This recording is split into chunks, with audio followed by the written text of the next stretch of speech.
When I first moved here 6 years ago, I set 3 goals, and one was to brand 5,000 calves, one was to rehabilitate all of the gullies, and the other one was to eradicate the weed problem.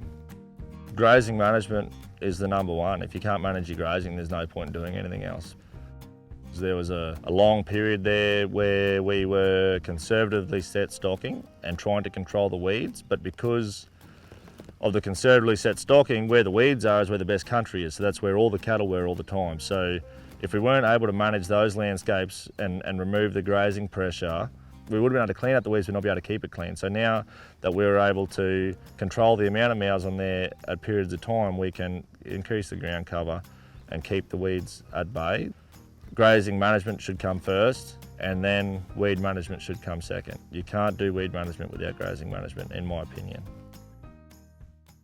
When I first came here, they seemed almost insurmountable. Along the river with the bellyache bush and those sorts of weed infestations were a big bugbear of mine. As long as you have the right attitude and the try, and God help us, the funding or your own personal backing to be able to clean those up, you can really get somewhere and change the landscape and change the functioning of it.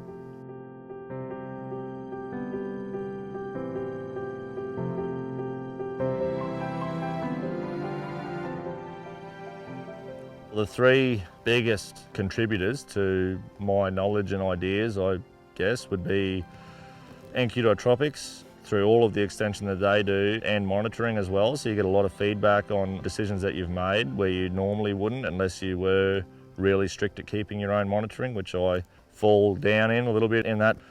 RCS, Grazing for Profit, that was a massive difference in my life as far as grazing land management goes, and getting your head around the business side of things as well, and looking at your return on investment as to different fences and waters. And then Dick Richardson with his extensive grazing knowledge has been massive for us as well. Projects range from small scale gully rehabilitation, large scale gully rehabilitation, broad scale land management in regards to grazing and water infrastructure, and there's been a huge range. I guess at the end of the day, all of them are reaching towards a more profitable environment to be in, and a healthier environment for the reef and just for the general landscape as a whole.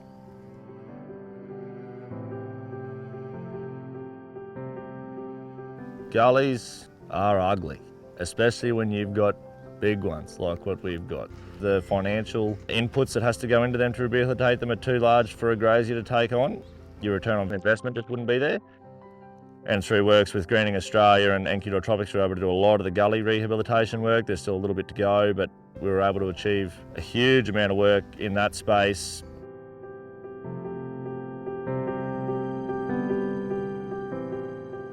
For me, and that I have young children myself, wanted to leave the place in a far better way than I took it on at, and hopefully they'll be able to continue to manage that because we've made it that much more productive and we run that many more cattle and have that better cash flow that we can afford to spend more money on those sorts of things, do more development, do more weed control.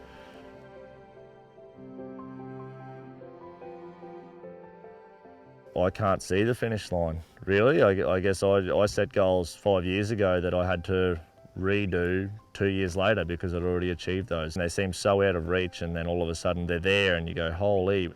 Most important thing I think is to sit down and reevaluate and reset those goals so that you don't sort of sit there in a no man's land. Like, it doesn't matter how many people you've got around you, if you've got nothing to work towards, then you've got nothing to work for.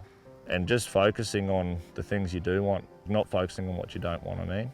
And it's it's a real, it's a paradigm you get stuck in, focusing on the things that you don't want, but then that's all you see, you know? So when you do focus on the things you do want, it's a lot nicer place to be around. My wife and my parents originally set those big long-term goals. My wife's the one that keeps me on track with them, and just peer support, regardless of age. I've got some great mentors that are the same age as me or younger, and then I've got some great mentors that are 70.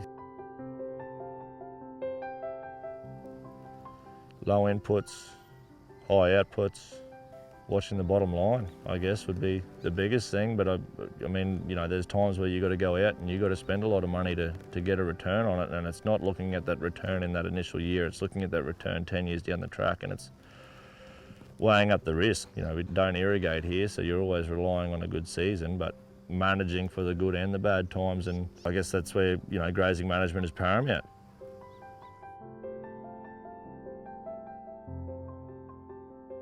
Happy cattle and happy people. I think if you've got those two things, then you've got a healthy landscape. If you don't have a healthy landscape, you're not going to have happy cattle or people. So I think it's hard to define what a healthy landscape is, being that there's so many different variations in landscape. So my biggest thing would be happy people and happy cattle.